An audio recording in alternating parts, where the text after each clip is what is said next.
Nā wai I raru kātahi kā raru ke atu. Koera te kōrero mohoa mō Zac Guilford. No te rānei I kō manawa ake ai he whakapae hou I tētahi wahine.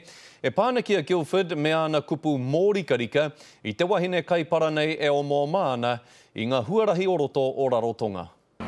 Koe nei a Kelly Pick he kai omaroa mo nā kuki airini.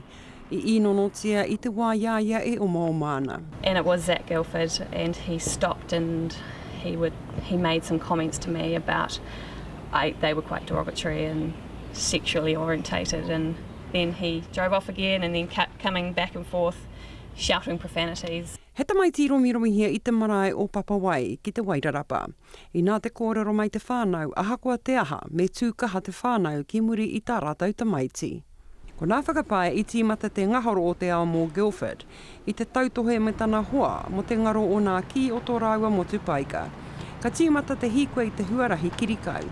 Ka kuhu tāhana atu ki te wharekai o Trader Jack's, e heke ana te toto mai tō narai, ka whiu meke. No matter who it is, you don't have the right to leer and treat people like that, I guess. Tērā ko te whakapaea ētahi ko te mea ngaro mai te manapau o Guilford, ko nā tautoko a tōna pāpa a Robert, I mate ohorere whai muria ki te tākaro under 20s a Zac ki Hapanihi. He toru tau ki muri. We all know what has happened, but we've won the World Rugby Series. What more can we ask of our boy? So please, give our boy a chance. Anei ana kōrero kia te karere, whai muri ake I te ruihi ki ngā warapi. When I make a mistake, I've got to learn to bounce back quickly from it instead of dwelling on it. I nā hoki te inui a te whānau.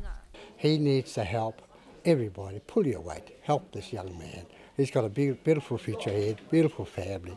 So to you, Zac, God bless you, and I know you'll come out on top again. Te take pēr hei whakaaro he ruatau noa ki muri, ko Zac Guilford, te pōtiki korehara o nā ōpango. I nāia nei, ko ia tēnā e kawe nei te korowai o te whakamā, moana mahi tini hana. Tini Molyneux, te karere.